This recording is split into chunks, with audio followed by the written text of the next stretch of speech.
el 2013 una lucha impresionante con este señor Lupi, ¿no es cierto? Porque, bueno, él me ha usurpado, ¿no es cierto?, una casa con terreno, con todo, ha hecho movimientos parcelarios ahí de una manzana, o sea, hay muchas cosas, ¿no es cierto?, que no están bien a la vista todavía, ¿no es cierto? Bien, no sé si alguno quiere participar. Yo, como para después darle lugar a los compañeros, el tema particular suyo es el tema de un terreno que en teoría es del señor Lupi, ex intendente. Tengo entendido que ahora todavía está en funciones como subsecretario de gobierno, secretario de gobierno, ¿puede ser? Sí, perfecto. Bien. Efectivamente. El problema de su terreno, ¿cómo es? Así, ¿cómo fue la sustracción o cómo fue el robo o la usurpación de su terreno? Bueno, a ver, esto viene así, ¿no es cierto? O sea, mis padres hicieron una permuta, ¿no es cierto?, en el cual le dieron un lote, en el cual ese lote no era, ¿no es cierto?, el que tendría que ser. O sea, a ver, esto en el 2013, cuando se convierte en municipio, se puede ingresar, ¿no es cierto?, a todos los informes catastrales y saber de quién es dueño de una cosa y de otra, y de ahí se valió el intendente, ¿no es cierto?, en el cual abrieron una calle que no existe y lotearon en el terreno mío, hicieron un lote, o sea, Catastro de la provincia le visó un plano que hoy está caído, ¿no es cierto?, por declaraciones de Catastro que hace, ¿no es cierto?, el informe diciendo que ese trabajo está mal realizado. Bien. Y bueno, y ahí vengo, ¿no es cierto?, con esto. O sea, la semana pasada le presenté una nota al nuevo intendente, ¿no es cierto?, pidiendo que me vise los planos míos, ya que el plano del señor Lupi está caído por la provincia, ¿no es cierto?, no tiene validez.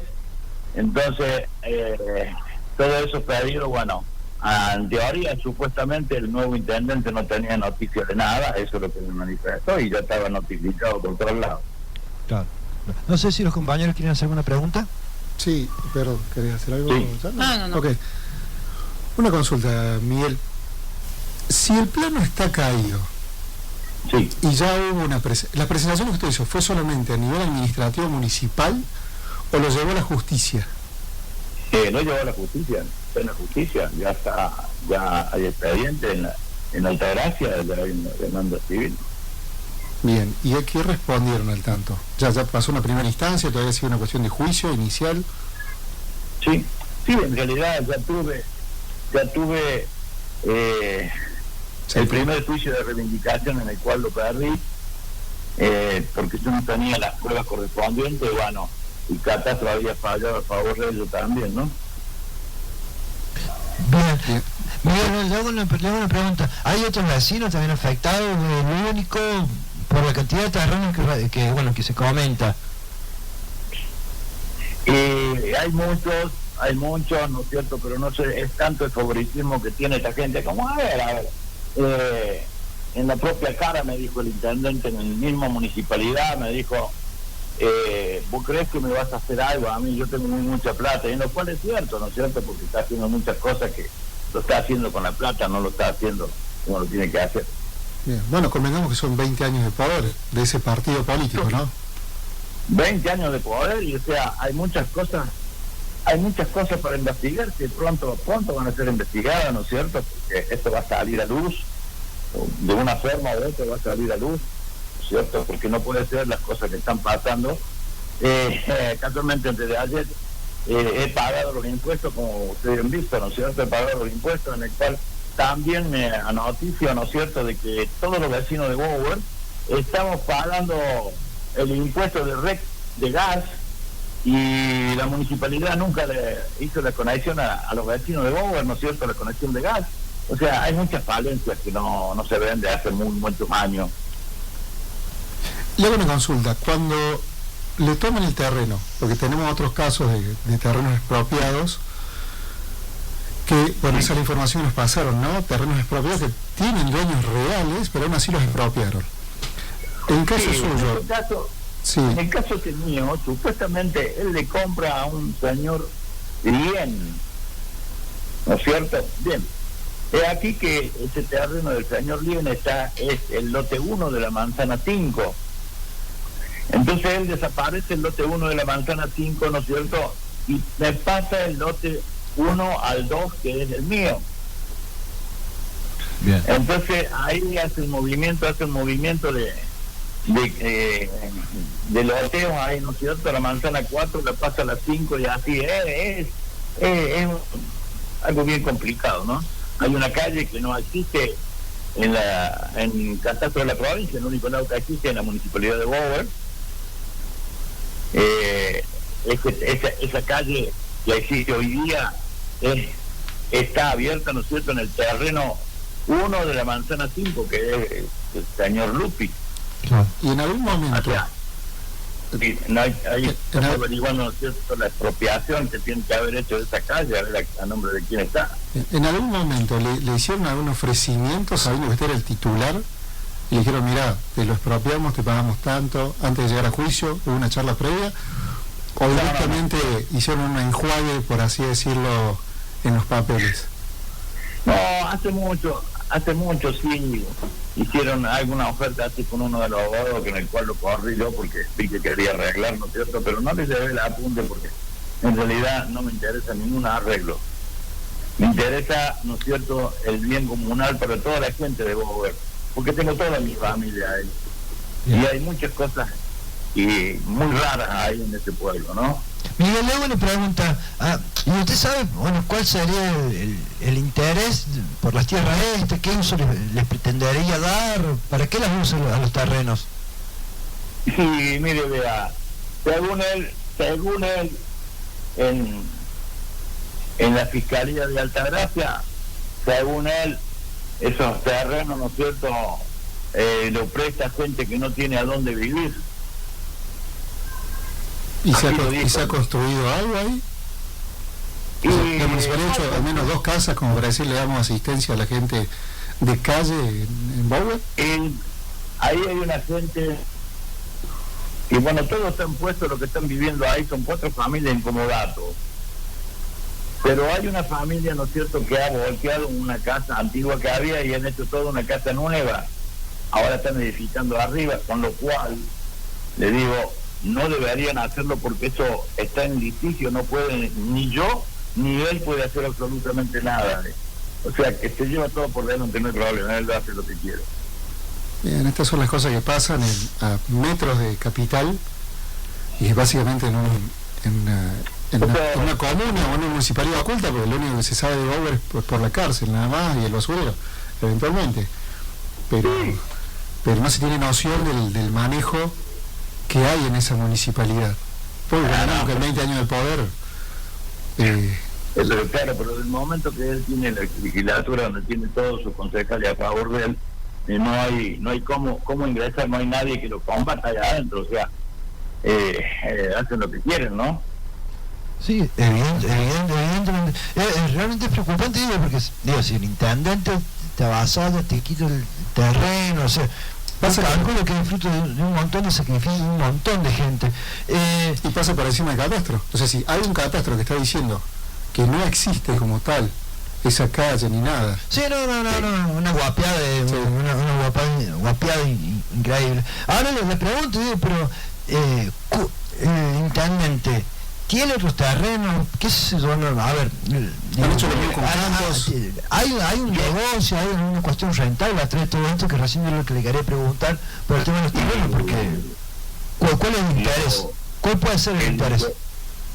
El interés que hay, ¿no es cierto?, que yo lo veo, no hay ningún progreso en Bower, debido a que como hay tantas cosechas de soja, este pueblo no avanza en nada, ¿no es cierto? Porque un pueblo que hubiera querido avanzar y un intendente, ¿no es cierto?, que hubiera querido que el pueblo avance, ya le hubiese puesto a la gente de gas que está ahí, ya va a ser más de un año que está puesto y nunca la municipalidad hizo nada para poner. Entonces, a ver, Bower es una zona sojera, o sea, prácticamente la manejan los Lupi. Mira. Ajá. Así que ese dato no es menor, o sea. Y ahora le hago una pregunta, la gente de Lupi, ¿qué cantidad de terrenos tiene? O sea, ¿se dedica solamente a la soja, además de la política, de su política, política no maneja, ¿no es cierto? Él maneja tiempo, ¿no es cierto?, de cosecha, maneja su campo, ¿no es cierto?, que yo no puedo decir, ¿no es cierto?, de confirmar, ¿no es cierto?, la procedencia de dónde son, pero bueno, ¿no es cierto?, yo sé que trabajan mucho toda la familia, ¿no es cierto, Lupi?, con cosecha de soja, sembradío. Bueno, hay que pendiente algo, se me ocurre que habría que hacer una investigación desde el periodo que han sido gobierno a la fecha, cómo se han incrementado las propiedades de soja de esta familia. Eso es muy fácil, digo, hay una página para hacer eso, digamos. Eso Se podría averiguar eso, ¿no? Después, bueno, miren, y ahora tratando de aunar por ahí las causas o las temáticas, tengo entendido que la hija tiene una situación compleja ante la justicia también por un tema, cuestión de familia, tengo entendido, ¿no? ¿No, Janina? No, yo todavía eso lo tengo ahí. A ver, yo me he enterado el otro día, me he enterado casualmente de eso, ¿no? Porque en realidad, ya prácticamente yo le hablé con ella, no hablé con ella, sino que habló mi abogada, es cuando ella participó y acompañó a toda la gente que está en posesión ahí en el terreno, ¿no es cierto? Porque ella era la abogada de ella y eso la gente lo había puesto el padre. Pero me he enterado ahora de esa situación de ella que tiene ese problema, ¿no? Bueno, habría que ver cómo, con tanto ruido que está haciendo esta familia, si el pueblo se despierta, porque es el pueblo que tiene que despertar ahí y reaccionar. Y lo que pasa es que el pueblo no se despierta, ¿no es cierto? A ver, porque a ustedes le sacaron un par de terrenos y tenemos otros casos como el de Ceballos, también nos pasó una información. Sí, todo eso, o sea, eso está sabido, se sabe todo, lo de Ceballos, todo, pero la gente no concurre, ¿no es cierto?, a decir, bueno, seguir, ¿no es cierto?, los pasos que uno viene siguiendo. Yo vengo luchando y mire que llevo desde 2013 esta lucha contundente, ¿no? Y hay muchas cosas, hay muchas falencias. También la justicia es algo impresionante, lo mal que está la justicia, ¿no? Sí, si lo sabremos nosotros. ¿Usted hace cuándo que viene con este tipo de reclamo ante la justicia? Yo vengo desde el 2013 con el reclamo. Claro. Ya este va a ser el segundo juicio, ¿no es cierto?, de reivindicación de bien que se ha abierto. Bien, y ahora usted creo que me decía que estaría usted presentando algún tipo de presentación con algún tipo de denuncia de asociación ilícita, ¿puede ser o me equivoco? Y en una de esas vamos a ver si podemos hacer eso. Ah, bien. Sí. ¿Quiere blanquear o comentar quiénes serían los involucrados en la asociación ilícita? ¿Lo cree conveniente? Tiene el espacio para hacerlo, así que hable con tranquilidad. No, sí, espacio tenemos, por eso estamos viendo ahí, ¿no es cierto?, encabezando bien las cosas para hacer la presentación correspondiente. Bien. Bueno, Miguel, no sé, algo más que quiera agregar, que bueno, denunciar o bueno. Algún pedido. O hacer un pedido, tal cual, bueno. Si quiere hacer un pedido. Y mire, pedido mío es, ¿no es cierto?, que a ver, si la gente de Uber entiende, ¿no es cierto?, lo que está pasando.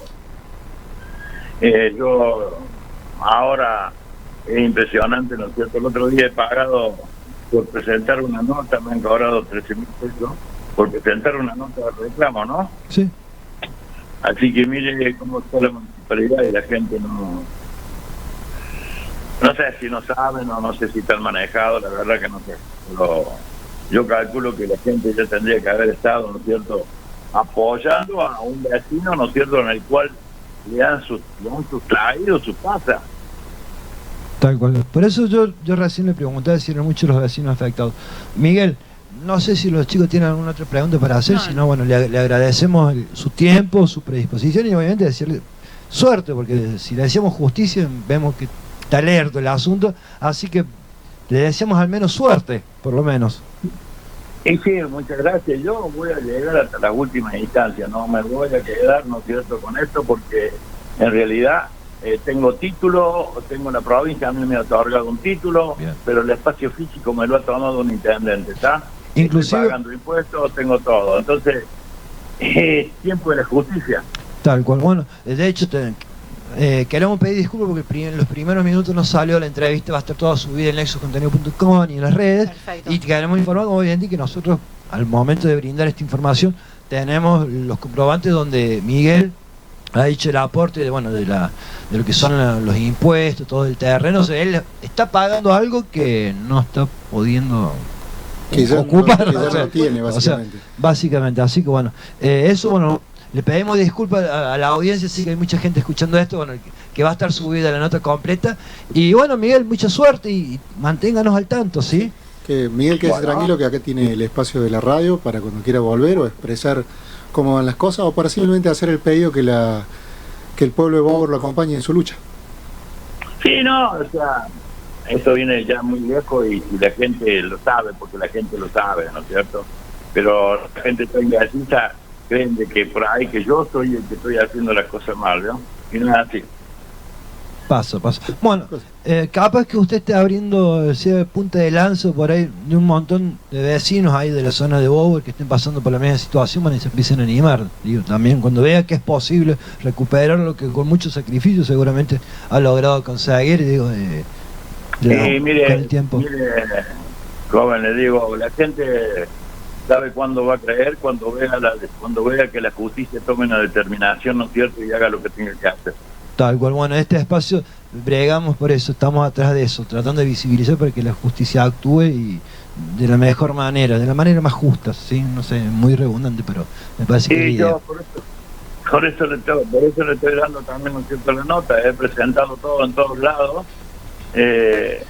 Hoy tengo un problema por la justicia, ¿no es cierto?, que ya tendría que haber ido un oficial de justicia a ese lugar, y resulta que los oficiales de justicia, los peritos, los ingenieros, van 3 que estamos citando ya con mi abogado, ¿no es cierto?, en el cual no hacen presente porque según me han dicho, ¿no es cierto?, que no hacen este trabajo porque no son bien remunerativos. Claro, es como en todos lados. Entonces, Miguel. Sí, No, termine, lo queríamos despedir nomás, pero díganos, cierre la idea. eso es un problema de la justicia. Yo lo que no dejo de entender la justicia, si hay una jueza que está sorteando un oficial de justicia, ni le contesta si van o no van. Yo no sé la justicia hasta dónde tiene el poder de actuar, ¿no? Tal cual. Bueno, está peleando con una cuestión política también, o sea, justicia y política en el medio, nada menor. Todo funciona así. Actualmente. Miguel, Muchas gracias. Miguel, un abrazo, ojalá que logre pronto disfrutar del fruto de su esfuerzo y de su trabajo, ¿sí? Le dejamos un abrazo y bueno, estamos al tanto. Bueno, Abrazo, Estamos Miguel, bien. que tenga buenas noches, gracias por su Saludos, tiempo. Peralta. Muchas gracias. gracias. Buenas noches. Gracias. Bueno, Vaya complicado, ¿no? Porque uno lo ve tan cerca va de vuelta, tan cerca de Capital, y es como si fuera Tierra de nadie. Sí, es como un paraguas, ahí donde pueden hacer lo que quieran, están cerca. Dicen que mientras más cerca estás de alguien, menos se ve, ¿no? Y creo que este es el caso. sí, bueno, y cuando hablábamos con Miguel, cuando hacíamos la nota, que él, mira, me contó que era un lugar sojero.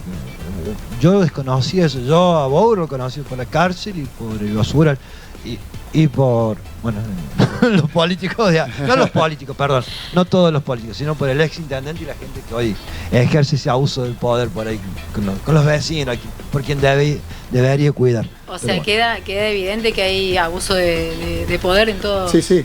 en todo ámbito.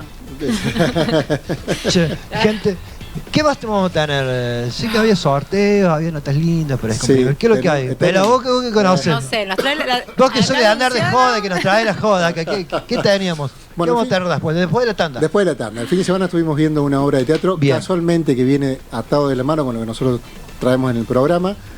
Es un productor, un amigo, Bien, es teatro under, ¿sí? O sea, como siempre, hay que apoyar. hay que apoyar. Y este productor trae el sorteo de 2 entradas para poder ver su obra, que la recomiendo, es muy buena, te abre muchísimo la cabeza en cuestiones de manipulación, tanto femenino como masculino. Tiene todo un mensaje, hay que saber interpretarlo, pero excelente, porque hay también psicólogos atrás de la obra que colaboraron. No, muy bueno. Tenemos al abogado que está en la puerta. Bien, bueno. Ahora que nos esperen a nosotros, ponemos tanda y vamos y le abrimos al abogado. No, así que nos caiga con una carta de documento. Tanda y volvemos. CIC, somos un broker especializado con más de 25 años en el mercado asegurador. Trabajamos con aseguradoras flexibles y productos acordes a tus necesidades. Olmos 220, local 23, 351-715-9001. Si pudieras imaginar tu mejor estación, sonaría como nosotros. Dale un me gusta a la mejor estación. Déjate atrapar por nuestras redes. Conectate con lo que más te hace bien. La radio. ¿Estás conectado? Búscanos en Facebook e Instagram como Radio Nexus Córdoba. Nuestra web www.nexuscontenido.com. Descargate nuestra app. Búscanos en Play Store como Radio Nexus Córdoba.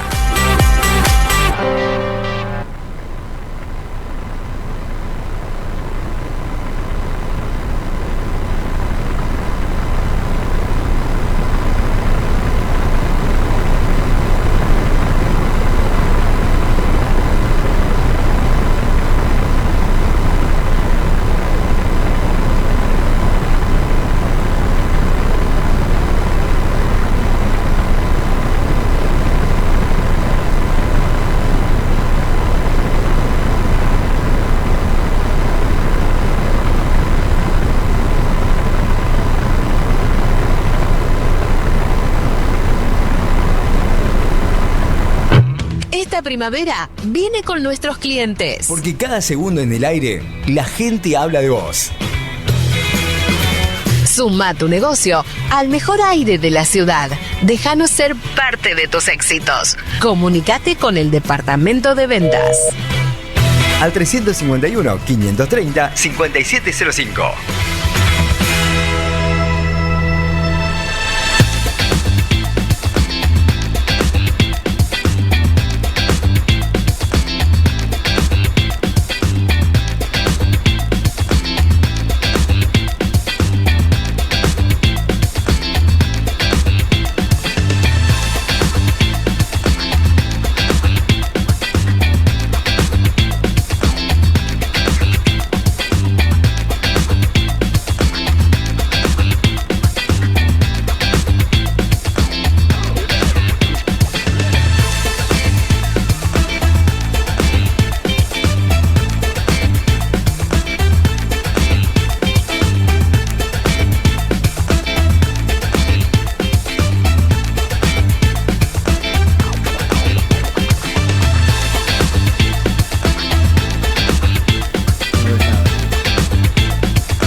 Volvemos de la tanda, ahora sí. Che, carta documento de por medio, loco. Tuvimos que intimar al abogado para que nos visitara.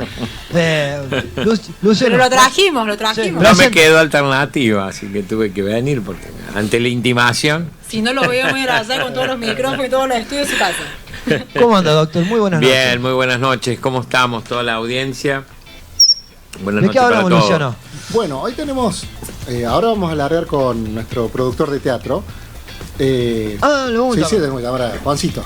Pero el temario con el doctor es muy simple, en una primera instancia, digamos, en títulos, pero después el desarrollo es mucho más complejo. Tenemos la asociación de abogados, a la cual pertenece, va a explicar cuál es el espíritu que los motivó a realizar esa asociación, por qué se movilizaron, cuántos abogados son y contra qué, o cuál es la misión que tienen adelante. Y después, algo que con lo que siempre luchamos a diario nosotros, cada vez que pasamos por tribunales, conceptos básicos para juzgar con perspectiva de género, o sea, los jurados populares, que básicamente los adoctrinan antes de llegar al jurado, al estrado, perdón. Es así, Luciano. ¿Empiezo? Vamos a hacer un comentario hasta que se largue Juan, si querés. Bien. No hay problema. Sí, no hay ningún problema. ¿Ya está Juan en línea? Ya lo tenemos a Juan Abraham, tu amigo, el director de obra, que nos va a invitar a ver este fin de semana. Cuente. Juancito, ¿cómo estás?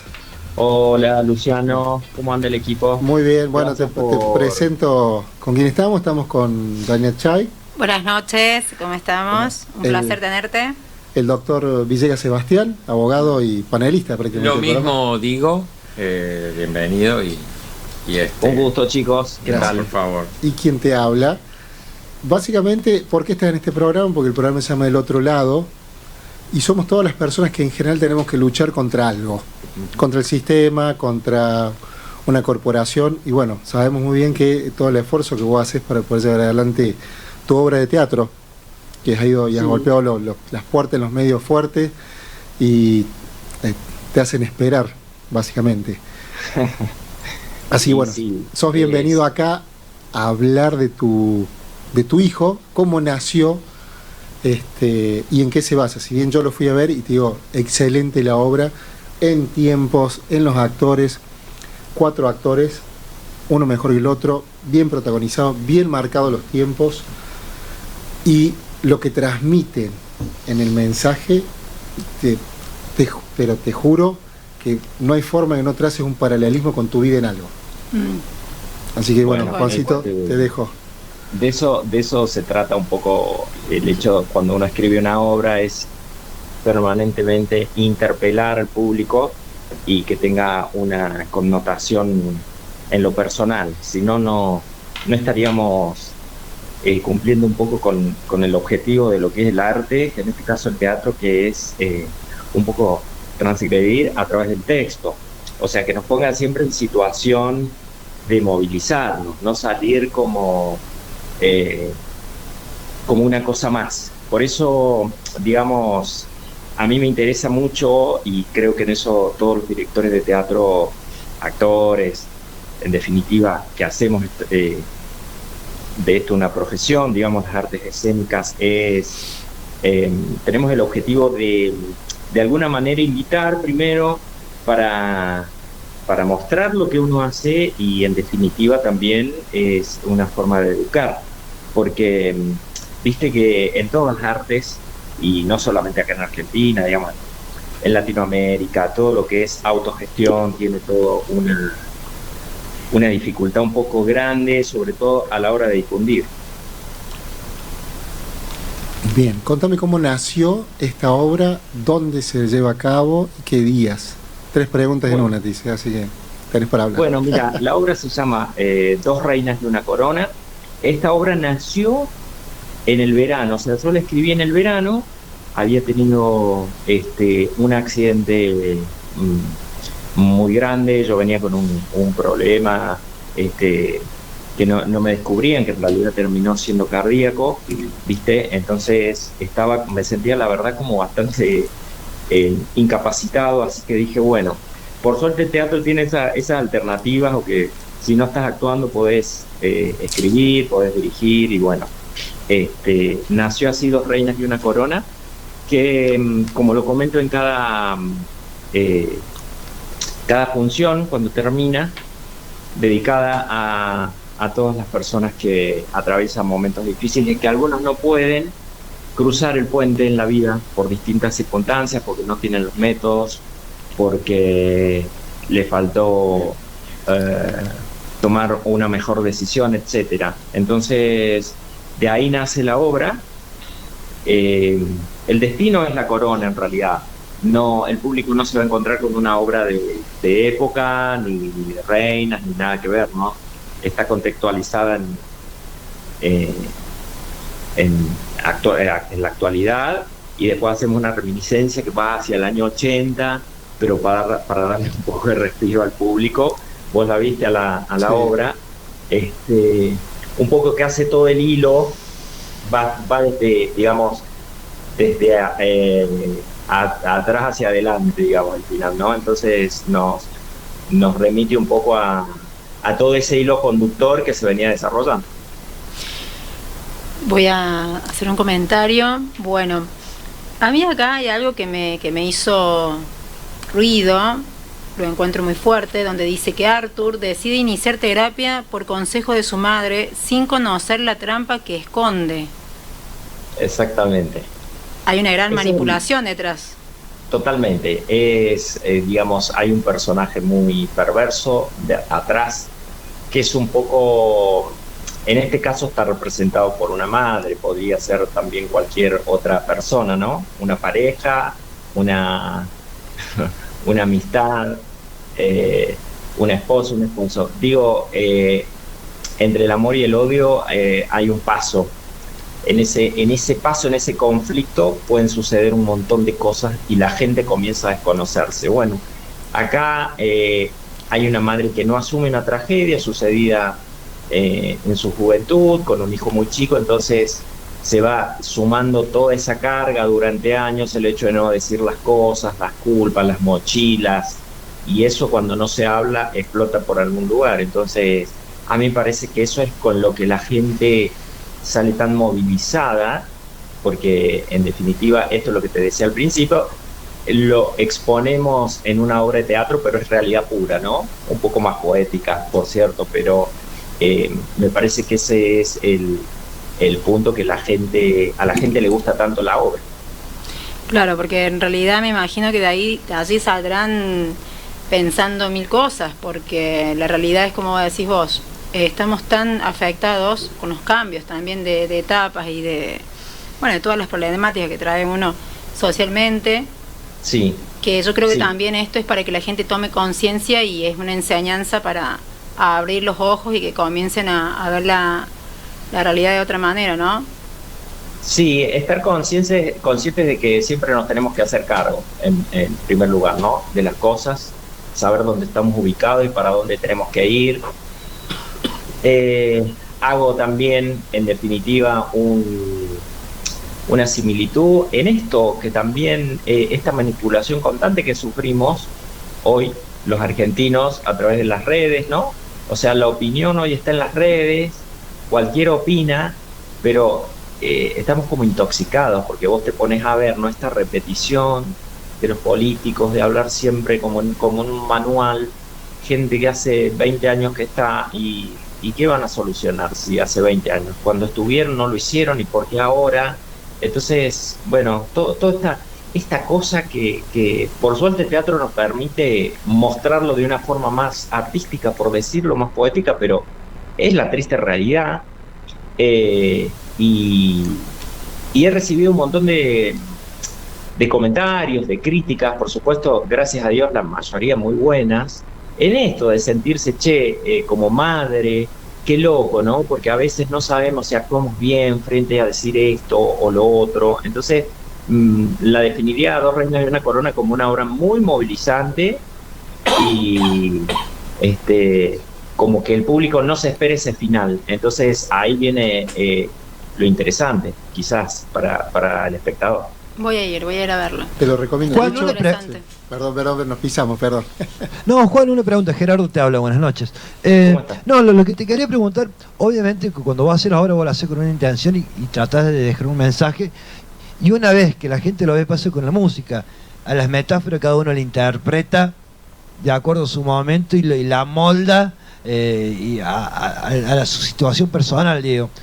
Más allá de lo que interpreta la gente, ¿cuál fue el mensaje por ahí que vos, sin quemar la obra, obviamente, cuál era el mensaje que vos por ahí quisiste dejar vos con la obra? Porque me contás que tiene una cuestión bastante profunda y en una situación especial que te había pasado donde vos la escribiste. ¿Cuál es el mensaje que querés dejar con la obra?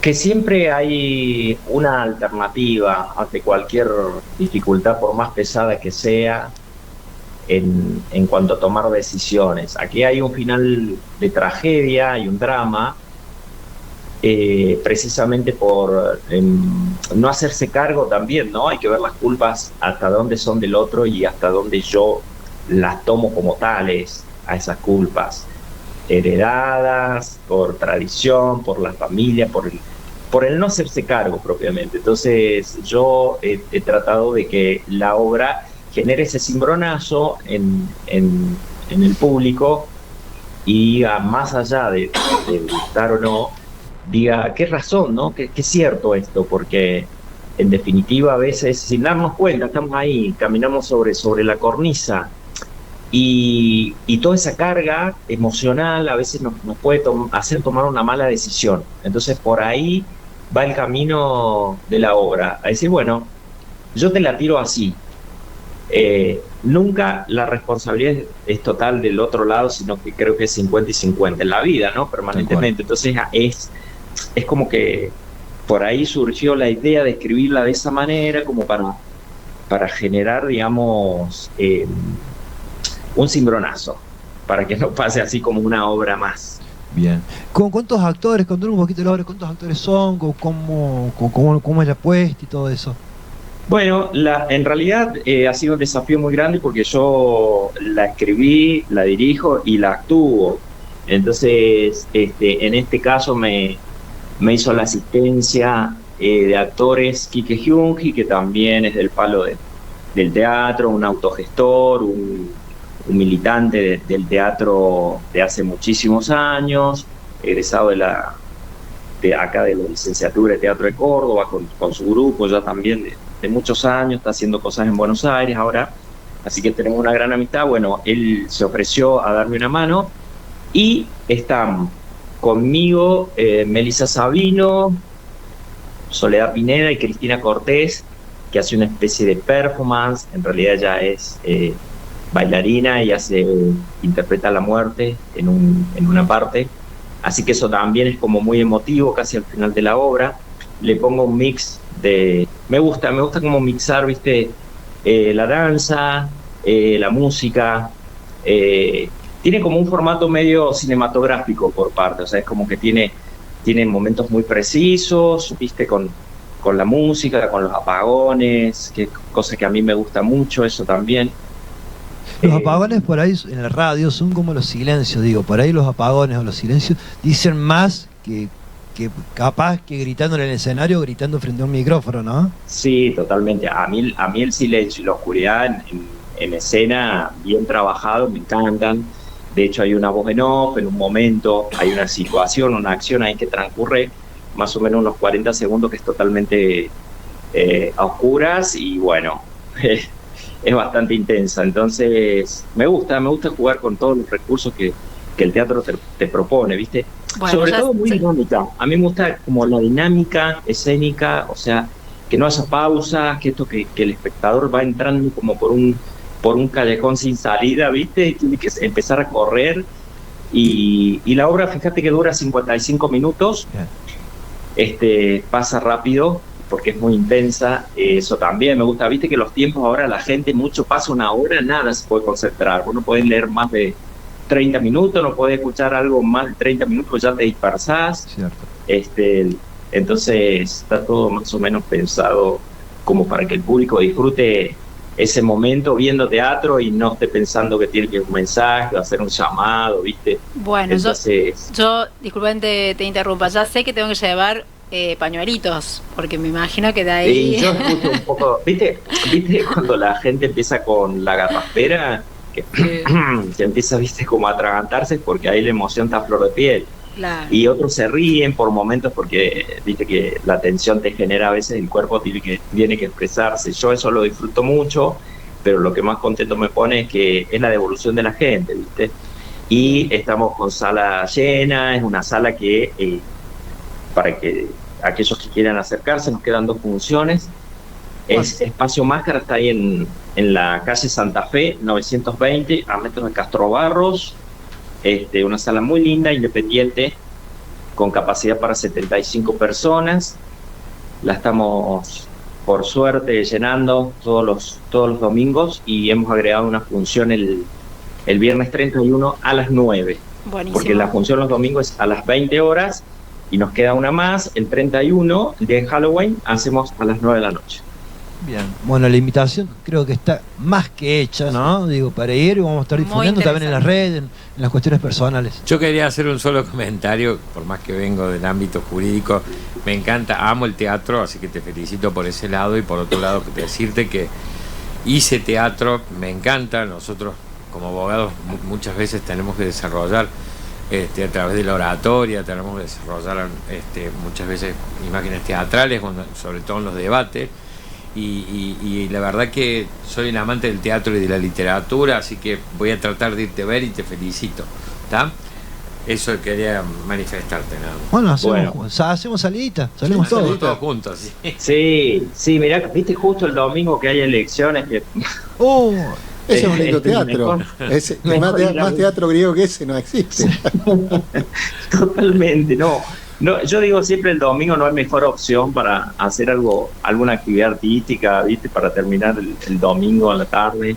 Es un lindo horario porque de pronto arranca a las 8, la obra culmina 20:55, bueno, empieza a lo mejor 5 minutos tarde, a las 9 ya la obra terminó. Así que, bueno, y más allá de agradecerles por la difusión, invitarlos a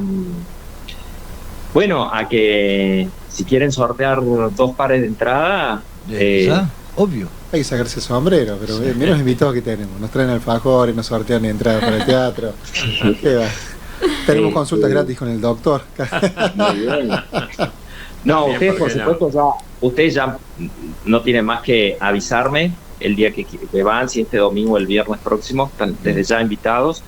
Y bueno, sorteen 4 entraditas y después me pasan los nombres de los oyentes que han ganado. Somos 25 los que vamos. ¿Ahora? Toda la radio querés, somos 25, negro. Fuiste, negro. Te salió cara la vuelta. Te salió cara la vuelta. Sí. Bueno, tienen que comunicarse a donde las redes. El otro lado, ¿cómo es el Instagram? El otro lado, _CBA y Nexus Radio CBA en Instagram, y si no a los celulares para las entradas, para el claro, el celular dejando sus datos y bueno. Vamos a ver si hacemos una llamadita a ver a quién se lo regalaría. ¿Con quién irías? Aprovecho para dejar en mi celular porque las reservas son solo anticipadas por celu. Buenísimo, por capacidad, sí, porque no nos gusta que la gente vaya y no haya lugar, ¿viste? Seguro. Entonces, el celu para hacer las reservas es el mío, soy el director, es el 3513 72 66 79. 79. Muy bien. 351-372-6679. Exacto. Listo. Recordanos las últimas 2 funciones, 26 y... El 26, domingo 26, 20 horas, y viernes 31 de octubre a las 21 en Espacio Máscara. Bien, Avenida Santa Fe 920. 920, perfecto. Muchísimas gracias, Así Juancito, por el tiempo que te tomaste para compartir con nosotros. Un placer vernos. Inviten gente, por supuesto. Obvio. Siempre en el teatro sin público no se puede hacer teatro, así que como radio sin oyentes, así que estamos en tal cual. Mira, yo te voy a decir algo y te voy a contradecir en algo. Cuando vos dijiste que la gente si no, lo que no pasa en los privetes, que dicen que lo que no pasa, si no lo traes en las redes en 3 segundos, la gente lo perdes al televidente. Exacto. Bueno, yo creo que el teatro todavía mantiene la mística de ver la gente, la adrenalina, la gente corriendo, la puesta, las luces. Creo que todavía creo que la tele va a morir y van a cambiar la forma de entretenimiento, pero el teatro me parece que no va a perder la magia. Mantiene, para mí es como la radio, esa magia, es lo que a cada uno esa voz, o lo que se comenta, la forma, es lo que atrae, ¿viste? Claro, la radio donde los feos conocemos chicas. Exactamente, pero tiene eso que para mí la inteligencia artificial no lo va a poder suplantar. Totalmente. Juan, un gran abrazo y los mejores de los éxitos para la obra, ¿sí? Bueno, muchísimas gracias por la nota. Ustedes. Y un abrazo para todos. Dale, igualmente para vos. Un abrazo grande. Chau. Chau.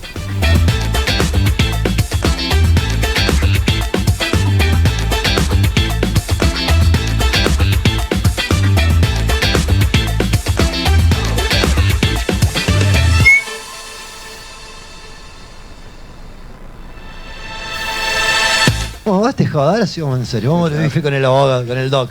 No, pero aparte, mirá cómo se relacionan las cosas, porque él hablaba de una cuestión de política, que durante 20 años, si alguien está 20 años en el poder, no se puede cambiar nada, o la gente que aparece de vuelta este domingo quiere proponer algo distinto a lo que no hizo cuando estaba en el poder.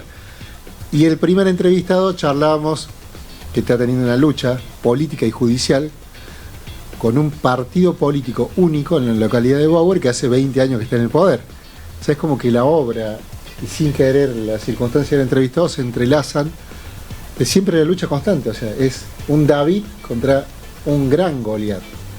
Convengamos que en algún momento Goliat cae. Sí. Esperemos que no caigamos muchos David en el medio hasta que Goliat finalmente caiga, porque tenemos muchos caídos de este lado.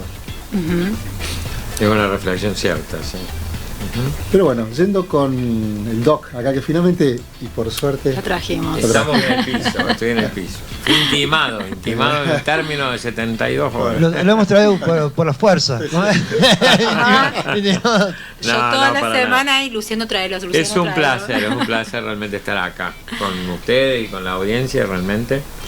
Así que, y con los chicos que realmente ha sido un placer haber estado. Hemos estado en forma indirecta a través de un celular, la verdad que por ahí se me iba la señal, yo vivo lejos, así que es un placer poder hacer Esto es como el teatro. Sí, exactamente. En carne viva. En carne viva. Así finalizamos la entrevista, porque si no, no. Doctor, tenía que estar ubicando la Claro. señal. Era bueno, un lío. doctor, antes que nada, no sé, Sí. los chicos quieren hacer un pregunta. Antes que nada, como bicho Sí, raro. sí, Porque sí. cada vez que vos le preguntás a un abogado sobre sus colegas, ¿viste? Como que son muy así, no, bueno, sí, sasa. ¿Por qué crear un grupo de abogados disidentes? Digo, te tiraste el sistema en contra, o sea, tenés unos huevazos de entrada. No soy yo quien, digamos, a ver, no soy yo he sido yo el de la idea inicial, ha sido una necesidad por parte, nosotros pertenecemos a un fuero que de por sí es complejo, por eso es que uno puede ver que hay un montón de abogados civilistas, un montón de abogados laboralistas, pero somos pocos los abogados penalistas, ¿está? O sea, comparativamente somos pocos. Y eso es porque es una especialidad y un fuero bastante particular, bastante especial. Yo siempre manifiesto que no es para todo el mundo realmente, ¿no? Sí. También existen prejuicios algunas veces en torno a nuestra profesión, por este tema por nuestra especialidad, digamos, como que defendemos delincuentes, como que estamos, y no solamente, lamentablemente eso nos lleva a la pregunta que vos hiciste en un primer momento, porque justamente la necesidad de crear una asociación es porque quien en principio nos representa, que es el Colegio de Abogados, todos sabemos que el Colegio de Abogados es una institución política que responde y que sin dar nombres ni nada, pero que tiene evidentemente una bajada de línea donde siempre se prioriza la actividad de, sobre todo los que son mayoría, ¿no es cierto?, los abogados que están el fuero civil, digamos, ¿no?, que es el más común y donde más colegas hay ejerciendo. Esa necesidad surge básicamente porque sí, hay resistencia, esto es una opinión personal, hay resistencia desde todo punto de vista, hay, como decía anteriormente, también un prejuicio, y nosotros tenemos que un poco, a mí me gusta utilizar este término, aunque es un poco peyorativo, pero es bastante gráfico, que es nadar o remar en dulce de leche, ¿no? O sea, digamos, viste la dificultad que genera. A lo mejor esto seguramente en otros fueros no existe. Sobre todo contra cuestiones que tienen que ver más que con una cuestión jurídica o técnica, por ahí tiene que ver más con cuestiones políticas, ¿no es cierto? Y a nosotros muchas veces nuestros reclamos, nuestros constantes reclamos de parte del Foro Penal en relación al Colegio de Abogados, muchas veces no hemos sido escuchados en muchas oportunidades. Considero que no hay una igualdad de trato, eso es mi opinión personal. No hay una igualdad de trato, no estamos todos vistos de la misma manera, y lamentablemente nosotros, los abogados penalistas, y esto no es ponerme en víctima ni mucho menos, la necesidad de crear esta asociación es para apoyarnos y respaldarnos entre nosotros, o sea, crear una comunidad solidaria, porque tenemos que, digamos, muchas veces luchar contra muchas adversidades, ¿no es cierto? Porque vuelvo a reiterar, como dije en un principio, no es el ejercicio del derecho penal no es para todo el mundo. Realmente es como, ¿cómo se dice los sacerdotes cuando tienen un celibato? Predicamento. Más que una profesión, es vocación. Es una vocación, digamos. Le hago una pregunta. Ahora que lo mato, todo lo que quieras. No, ¿qué apreciación tiene? El otro día yo sigo mucho a Oneto, por su forma histriónica, muy mediático. Sí. Y en uno de los reportajes, no me acuerdo dónde lo dijo, el tipo es penalista. Sí. Y dice, yo Sí, lo conozco. toda mi vida defendí narcotraficantes, violadores, Sí. o sea, la peor parte de la sociedad la defendí. Dice, no sé en qué momento yo terminé del lado de los buenos y que tiene que ver mucho con esto de la falsa denuncia, que luego terminó defendiendo en penal situaciones de falsas denuncias, si se quiere, de alguna manera. Sí. ¿Qué apreciación tiene de eso? Bueno, en realidad, cuando uno, esto hago una pequeña introducción, Sí. no te voy a contestar con el comienzo, pero después a la mitad te contesto claramente. Sí, sí, sí. No, quiero decir básicamente que muchas veces cuando a nosotros nos ampara, digamos, por eso existe la defensa penal y es un derecho constitucional, ¿no es cierto? Es una cuestión de que el principio de inocencia, ¿no? Incluso ahora, digamos, estamos ante la creación de nuevas fiscalías, en principio creo que son 6, de delitos en flagrancia, ¿está? Donde en los delitos en flagrancia básicamente está probado el hecho, ¿no? Siempre hay elementos subjetivos, objetivos y subjetivos que uno puede utilizar para defender, ¿está? Cuando uno, como el caso de justamente ya respondiendo a lo que en relación a la falsa denuncia, que es un tema muy grave y que pasa mucho y que está ocurriendo mucho, lo complicado es cuál es el origen de la falsa denuncia, y esto yo quiero reflexionar sobre esto. ¿Por qué las personas, siendo un delito, ¿no es cierto? Sí. Que digamos, en muchos casos puede conducir a falsos testimonios, dependiendo del acto procesal, o directamente, ¿no es cierto?, una estafa procesal, son delitos graves, ¿no? Pero ¿por qué, digamos, se producen? Es porque también creo yo, ¿no es cierto?, que el sistema legislativo, y que tiene, como vuelvo a repetir, una bajada política, a mi forma de entender, que no viene de la Argentina, es muy anterior, esto, lo que se denomina cultura woke, o como quieras Agenda denominarlo. 2030. Agenda 2030, exactamente, que promociona esto que yo en otros programas he dicho, una situación que en nuestro derecho constitucional es totalmente contrario al espíritu de nuestra Constitución, porque, digamos, nosotros tenemos que regirnos por nuestra jerarquía normativa. Nosotros tenemos una jerarquía normativa en nuestro derecho, en nuestro sistema jurídico en Argentina, donde primero está la Constitución Nacional, después viene el derecho de fondo, que son los códigos, el Código Penal, el Código Civil, después los códigos de procedimiento, después la jurisprudencia y por último la doctrina. Esa es la jerarquía normativa. Cuando al momento de seleccionar un funcionario judicial, ¿no es cierto?, o tener en cuenta frente a una denuncia, por ejemplo, tiene que ver realmente que esa persona que denuncia acredite a través, exactamente, no solamente idoneidad, sino también pruebas, que acredite que lo que está manifestando es cierto, porque ahí se evitan dos cosas. Primero, ¿por qué la persona se anima a hacer falsas denuncias? Porque tiene el respaldo del Estado. Tal cual. ¿Está? Y hay un sistema que está fagocitando esa situación en forma permanente. Entonces, si yo sé que denunciando no tengo que probar, tengo vía libre para denunciar, ¿está? Eso cree la gente, no es que necesariamente sea así, pero en muchos casos lo es, cuando uno no tiene, sobre todo gente que no tiene la posibilidad a lo mejor de tener una defensa óptima, no poder acceder a una defensa óptima, y tiene que depender, ¿no es cierto?, a lo mejor de un asesor, que no son malos abogados, lo que yo siempre digo, por más buenos profesionales que sean, no pueden ellos hacerse cargo de tanta cantidad de expedientes. Es materialmente imposible ejercer una defensa de calidad para ellos. Con la cantidad de casos. Exactamente, claro. Es correcto, es así. Y bueno, un poco no me quiero... No y además, quiero... disculpe, sí, y además, sí, por y además respetando esta orden, esta bajada de línea que también... Exactamente, que eso es lo que exactamente, eso un poco, porque y va unido con el tema de la asociación también. Ustedes dirán por qué, porque nosotros, para poder hacer nuestro trabajo, hacerlo bien, tenemos que estar protegidos.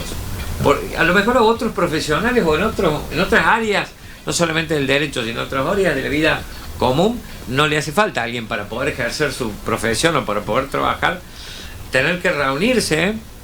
¿Tá? Hay muchas asociaciones, hay muchos grupos, las profesiones están colegiadas, la abogacía no es una excepción, estamos colegiados, pero no estamos siendo representados ni consideramos, yo hablo en primera persona, pero hablo de mí, pero creo que todos tenemos un sentir similar, que no somos representados y nos sentimos vulnerables. Yo me siento vulnerable al hablar, obviamente que no es porque sea una persona tan valiente, ni mucho menos, sino que uno por ahí se cansa, ¿no es cierto?, y tiene la necesidad de expresar las cosas, pero en general uno puede, yo no tildaría a un colega mío de cobarde, ¿no? O sea, porque estamos expuestos y somos vulnerables a ataques por esto, por ejemplo, ¿no es cierto?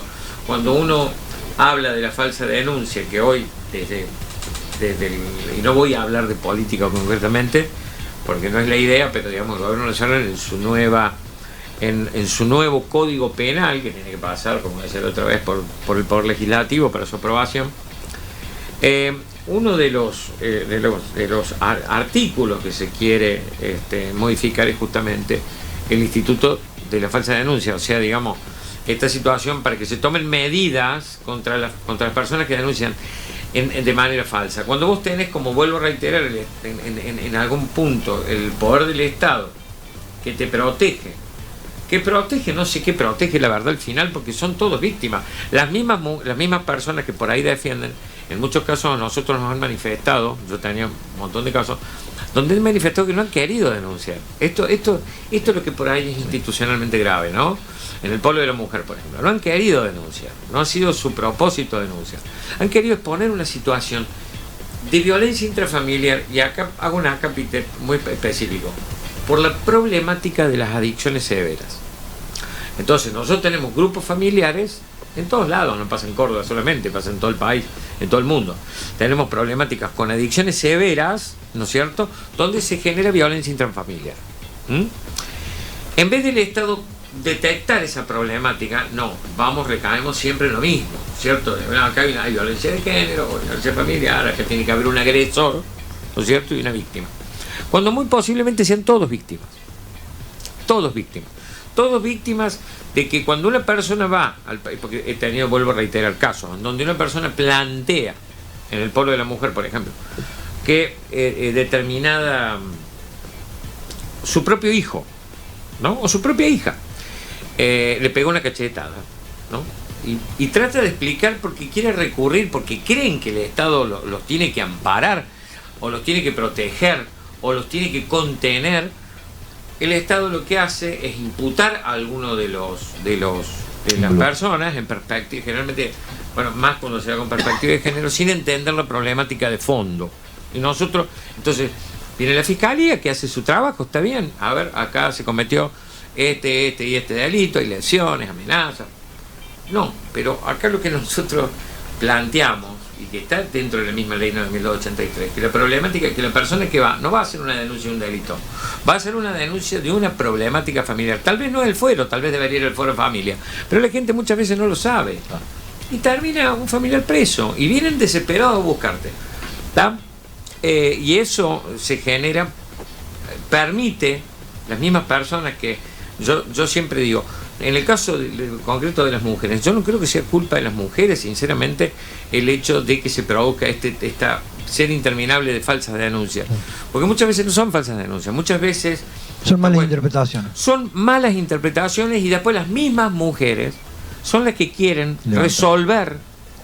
Sí, mucha gente te dice lo de levantar la denuncia no existe, porque las denuncias, una vez que se hace la denuncia, y más si se constituyen en querellante, la Fiscalía investiga y inicia la investigación de oficio, o sea que eso de levantar denuncias no existe, y mucho menos con perspectiva de género, porque no nos olvidemos que la persona que quiere retractarse o quiere explicar la situación, se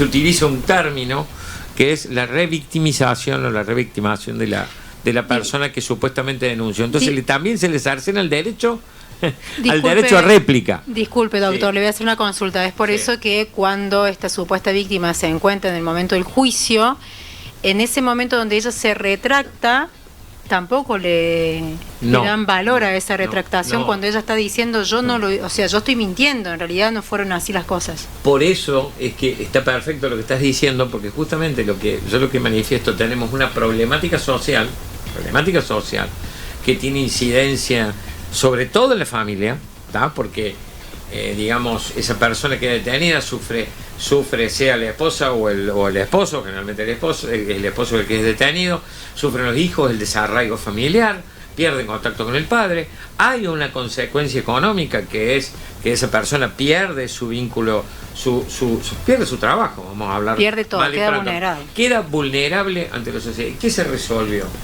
¿Se resolvió algo? No. Se analizó el fondo de la cuestión, se valoró la prueba, como indica el gran maestro, el doctor Caferata Nore, cuando habla de que la prueba que se incorpora al proceso debe tener una contundencia suficiente como para condenar. No, una contundencia a un menor, pero contundencia al fin para instruir una causa, para imputar, para bajar una prisión preventiva, que como he explicado varias veces, es una medida excepcional y que se aplica como regla general, sobre todo en la provincia de Córdoba. O sea, se está violando, y esto yo no temo en decirlo porque vuelvo a repetir siempre lo mismo, me ampara una supuesta democracia con valores republicanos y democráticos. ¿Está? Si no estaríamos ya en un sistema autocrático. Así que lo digo bien porque es lo que, además, es lo que está ocurriendo. Doc, hay esta asociación que ustedes, que han armado con un grupo de colegas suyos. ¿Cuáles son los 3-4 puntos principales o ítems o que ven como factor o como justificativo para armar la asociación? Yo creo que el principal es que todo protegernos, la protección. Bien. ¿Tá? Protegernos porque nos sentimos frente a la vulnerabilidad, digamos, de nuestra actividad. Bueno, podríamos decir que el segundo se desprende del primero, que es la seguridad de poder ejercer libremente nuestra profesión sin tener que estar sometidos a exámenes o a análisis por parte no solamente del Poder Judicial, sino de muchas instituciones, incluso, como vuelvo a reiterar, el mismo Colegio de Abogados, que esto surge como una necesidad que no nos sentimos representados por el mismo colegio, o hablo de mí. El tercero sería organización, por poder organizar nuestra actividad. Y cuarto, nuestra propia persona jurídica, que es nuestra propia personalidad jurídica, que nos da derecho a manifestarnos en forma grupal. Es como que el viejo principio que la unión hace la fuerza, ¿no? Sí. Eso diría que son los 4 o 5 elementos en los que se basa esta asociación, ¿no es cierto? Yo conozco, mira, ahora que me decías el tema del colegio de abogados, conozco yo profesionales suyos que han estado acá con la matrícula acá, le han dejado de pagar y se han ido a ejercer a Buenos Aires porque son otros costos. Y sí. ¿Qué hay de cierto?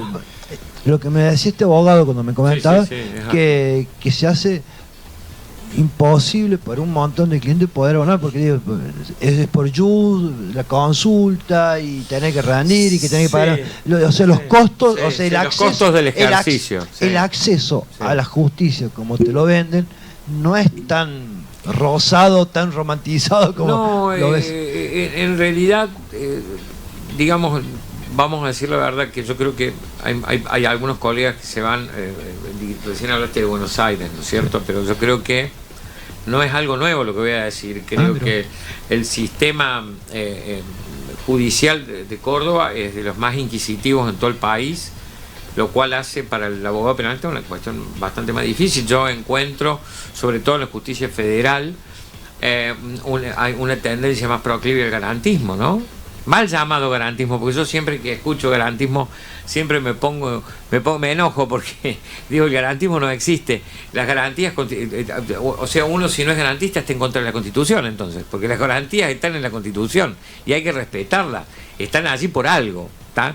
Entonces el garantismo, eso que decimos hoy, garantista, no, garantismo no. Yo creo que y los costos o lo que sale del ejercicio profesional, eso también tiene que ver, pero básicamente si uno se pone a fijar, a lo mejor hay otras jurisdicciones como Ciudad Autónoma de Buenos Aires donde, digamos, el cobro de los honorarios son bastante, en general, son bastante más altos, en comparación a nuestra unidad de medida que es el JUS, nuestra medida de económica, digamos, en el cual se tabula toda nuestra actividad, es alta, pero digamos, si es por la cuestión económica, creo que lo más grave o lo más complicado para nosotros es lidiar con el tema de las defensas. O sea, estamos en una provincia altamente carcelaria, inquisidora, y que, vuelvo a repetir, hay una tendencia, habiendo nosotros en nuestro sistema normativo, en nuestro sistema jurídico, 1000 formas de administrar justicia en lo penal, sin tener abarrotado de gente presa, y sobre todo en esta cuestión de la perspectiva de género, que, como vuelvo a reiterar, los números son escandalosos, los números de personas presas por perspectiva de género, son mayoría. No condenado, no estamos hablando. No condenado, en pleno proceso. Con instrucción. Claro, sí. Sí, en pleno proceso, sí. Una consulta, doctor. Sí. ¿Cómo, digamos, esta asociación que ustedes han creado, porque por lo que veo es una protección que ustedes están manifestando, porque se están vulnerando también los derechos de defensa? Quiere decir que no nos pueden estar trabajando tranquilos, no pueden estar ejerciendo su profesión de manera libre, como corresponde. En caso de, frente a una causa bajo perspectiva de género, ¿cómo ustedes como defensores, cómo se activaría, digamos, estos puntos que ustedes, por los cuales están trabajando en esta asociación frente a una situación compleja? Bueno, a ver, vamos a poner un caso concreto, sin nombre, sin nada, pero vamos a poner una situación que se ha dado bastante, ¿no? Sí. En relación a lo que vos me decís.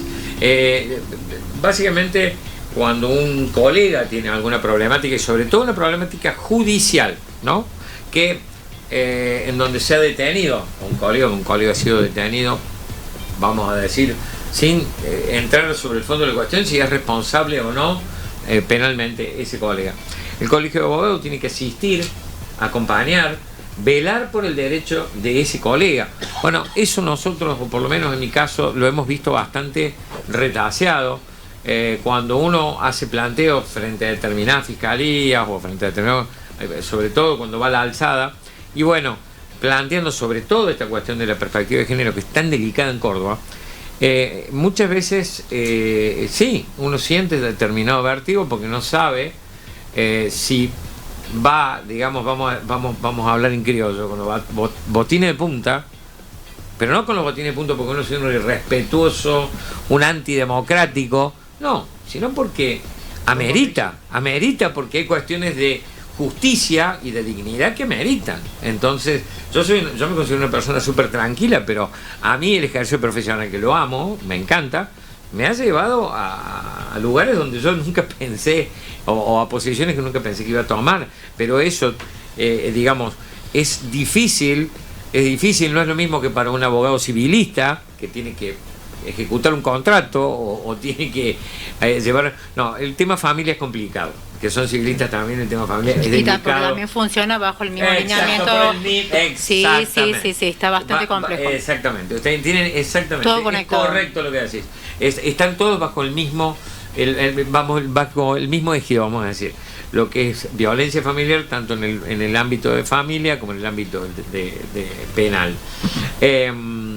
Pero básicamente, bueno, pueden ejercer libremente su profesión, digamos, así, tranquilos, digamos, de no tener que explicar. Hace poco, y esto sin entrar en una cuestión de polemizar ni mucho menos, pero un colega que luego adquirió un estatuto, digamos, un cargo seguramente merecido, ¿no es cierto?, en el Ministerio Público Fiscal, hizo un comentario simplemente sobre el tema de la asociación ilícita, y creo que también se refirió a la prisión preventiva, y tuvo un problema, tuvo un problema grave. Entonces, ese es un ejemplo que yo quiero poner, de que uno, o sea, digamos, y lo hizo en el ámbito de catedrático, universitario, donde uno puede expresarse libremente. Yo, la verdad, sinceramente, opino lo mismo que él, y creo que muchos colegas opinan de la manera. Sí.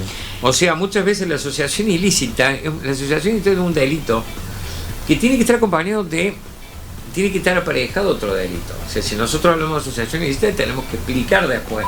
¿Cuál es el delito? ¿Cuál es el delito? Exactamente. Eso por la constitución del grupo de personas. Exactamente, es correcto, es correcto. Es así. Entonces, bueno, y lo mismo pasa con las prisiones preventivas. Eso no pasa tanto. Mire, muchas veces uno prende el televisor y ve programas de Buenos Aires, ¿no es cierto? Que muchos se quejan, entran por una puerta, salen por la otra. Eso vivimos en otro, no en otro país, en otro mundo, en Córdoba. Eso no ocurre en Córdoba, ¿está? Acá la gente queda detenida, y sobre todo en este caso de la perspectiva, que se va a la prisión preventiva prácticamente sin haberse incorporado elementos de prueba objetiva. Como norma. Y después se trata de, por una cuestión de economía procesal, llevar, en el caso de la instrucción, un breve inicial o un juicio abreviado ya en la etapa de cámara. Y, disculpe, y así todo, se presenten pruebas previas al dictamen de preventiva, de todas maneras omiten estas pruebas y hacen el dictamen de la preventiva. O sea que la verdad que sí, son con todos los casos en donde se da vuelta. Nosotros hemos tenido, yo cuando digo nosotros es porque nosotros somos un estudio, somos varias. Yo soy el director del estudio, pero somos varios. Entonces siempre me refiero en plural, ¿no? Pero hemos dado vuelta por ahí dictámenes de prisión preventiva. Pero, a ver, son uno en miles. Es la excepción, cuando debería ser la regla general, porque yo lo expliqué acá, hay una serie, tenés otras medidas cautelares que podés ordenar sin que sea la prisión preventiva, que es la más gravosa. Doc, luego le pregunta, no sé si se le dice a usted, sí. Con el nuevo código, sí. No hay que... Sí, hablamos. Sí, pero no importa preguntar. No, pero por ahí ahora que lo tengo, por ahí nos podemos explayar un poquito más. Yo le pregunté a un amigo, ¿cuál era la diferencia en sí del código viejo al que tenemos ahora? Y lo que él me decía, a grosso modo, era que el código anterior te decía qué hacer. Ahora el código nuevo, el actual, que todavía está vigente, te plantea las preguntas, como que es más flexible. Y digo, y en eso no es un peligro porque le estás dando un margen de maniobra y a una interpretación de personas dentro del Poder Judicial alienados o se entiende sí, se entiende perfectamente. No es un peligro. Y obviamente la pregunta que sigue es ¿cómo lo ves este nuevo cambio que quieren presentar ahora? Bueno, en primer lugar tenemos que hacer una diferenciación, digamos, lo que es nosotros, digamos, lo que es este Código Penal nuevo en Córdoba y en relación al resto del país. Eso bien. Yo creo que como primera pauta hay que ponerlo en claro, porque en Córdoba, vuelvo a reiterar, tenemos una perspectiva más hacia lo inquisitivo. ¿Qué significa lo inquisitivo? Es aplicar, digamos, no lo voy a hacer demasiado técnico para que se entienda, pero básicamente nos regimos por lo que está estrictamente estipulado, literalmente. Entonces, si nosotros vemos que hay una conducta que está tipificada en el Código Penal, la aplicamos. ¿Está? En cuanto hay que tener también, antes de hacer eso, hay que tener en cuenta criterios de oportunidad, criterios de modo, tiempo y lugar, la realidad o las características personales de la persona que está sometida a un proceso penal. O sea, que son todas cuestiones que están avaladas no solamente por nuestra Constitución Nacional, sino por los tratados internacionales, ¿tá? Como la Convención Interamericana de Derechos Humanos, Belén do Pará. Tenemos tratados que tienen raigambre constitucional, ¿no? Pero volviendo a tu pregunta, en el caso de esta nueva reforma, ¿por qué digo que comparto con el colega que es más amplia o es más discrecional el manejo en cuanto a la selección del tipo penal, de acuerdo a la conducta? Pero en el caso de Córdoba, en eso no vamos a notar ningún cambio, porque nosotros, digamos, se manejan criterios que, miren, voy a decir algo que es un poco no considero subir el tono, pero que puede generar alguna repercusión. Yo digo siempre, vuelvo a repartir en esa pirámide kelseniana, en esa pirámide, Kelsen es un filósofo alemán, filósofo del derecho, que fue quien estipula la idea de la Grundnorm, que es la norma hipotética fundamental, que es la Constitución. Esto que yo hablaba, ¿no es cierto?, que la Constitución está primero. Bueno, muchas veces se aplican acordadas. ¿Ustedes saben lo que es una acordada? Son resoluciones internas del Poder Judicial. Exactamente, emitidas por el Tribunal Superior. qué valor tienen dentro de nuestra jerarquía normativa. Y yo todavía me estoy preguntando cuál es, porque no está. O sea, y se aplican como reglas generales, y muchas veces en un debate hay fiscalías que lo citan como un... Yo digo, ¿cuál es la validez de eso? Porque justamente el Poder Judicial, primero que es independiente, ¿tá? Y segundo que para otras jurisdicciones, como puede ser la provincia de Buenos Aires, donde el delito está desbordado básicamente, y donde hay una pésima administración de la justicia por falta de recursos, por un montón de cosas que no vamos a entrar, pero que básicamente sí, y incluso lo puedo incluir no solamente a ambas, sino también, bueno, a la ciudad autónoma de Buenos Aires, porque ellos tienen, por la cantidad de gente, se cometen muchos más delitos, ¿no es cierto? Hay mucha más inseguridad, pero ellos tienen otra mirada muy diferente. A mi forma de ver, es una mirada más correcta en muchos casos, ¿está? Ellos se quejan, incluso con el actual gobierno, que pareciera tener un sistema más rígido, que quiere... Pero, a ver, lo que se plantea en el nuevo Código Penal, ¿está? Atento al tema, a las cuestiones de la imprescriptibilidad de determinados delitos que antes eran prescriptibles. En cuanto al tema, fíjese, yo siempre pongo un tema que es muy delicado, que son los delitos contra la integridad, ¿no es cierto? Contra la integridad sexual. Sí. Bueno, nosotros antes, en el Código Viejo, se hablaba de violación, estupro, abuso deshonesto y rapto, ¿no? Estaban bien determinados cada uno de los delitos. Cuando se trataba de una violación, había que acreditar hoy es abuso sexual, digamos, tipificado en el 119, con acceso carnal. Para mí, en mi opinión, estaba mucho mejor determinado cada una de las actividades del agresor sexual o de la agresora sexual. Ahora todo entra dentro del ámbito del abuso, ¿tá? El abuso simple, el abuso agravado, el abuso crea, a mi forma de ver, interpretaciones ambiguas. Uno, considero yo que en el derecho penal tiene que haber claridad en la norma. Y esta cuestión de que hablaba el colega del nuevo, de lo que vendría a ser el nuevo Código Penal, si es aprobado, es nada más y nada menos que la aplicación práctica del derecho penal. Que vuelvo a reiterar, si vos tenés, no vayamos tanto al fondo del Código Penal, sino a cómo se va o cómo el sistema judicial argentino lo va a tratar, tanto en el ámbito federal como en el ámbito provincial. Bien, una consulta de la gente que nos escribe, Doc. Alejandra Vega dice, quiero preguntarle, porque mi hijo está procesado hace 1 año y 8 meses, estamos apelando que nos dejen presentar las pruebas a su favor. Tenemos todo para presentar, sin embargo, no lo reciben, dicen que no es pertinente. Esa es toda la información que tenemos. ¿Qué nos puede dar usted su opinión? ¿Cómo proceder? Bien, atento al tiempo que está expresando aquí el oyente.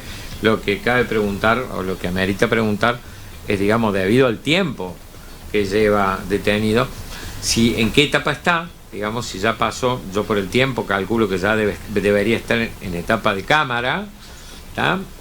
Ya debe haber pasado a la instancia de cámara, o sea, a la instancia de juicio.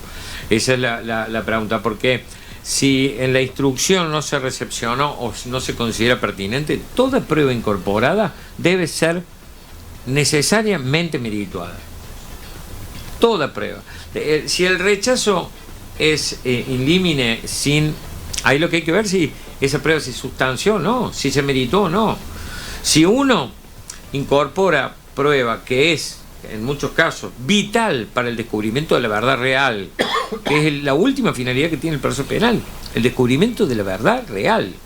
Entonces, muchas veces ese descubrimiento de la verdad real, al no merituarse determinadas pruebas por una cuestión de que no conviene, porque por estas cuestiones de que debe haber necesariamente, o pareciera que debe haber una condena en relación a este tipo de delitos, en muchos casos se cercena el derecho de defensa violándose la Constitución Nacional. ¿Y qué se tiene que hacer en esos casos cuando se está cercenando el derecho y no le dejan presentar las pruebas cuando debería? Bueno, uno tiene diferentes remedios, depende de la etapa procesal en que se encuentre. Si uno está en la instrucción, en la etapa de investigación y eso surge, ¿no es cierto?, de una prisión preventiva, nosotros debemos oponernos en esa prisión preventiva, por más que se traten cuestiones que generalmente no tienen que ver con el fondo de la cuestión, que es la peligrosidad procesal, o sea, el entorpecimiento del proceso o el riesgo de fuga.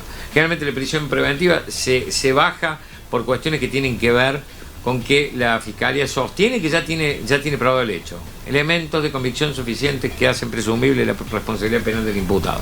Listo.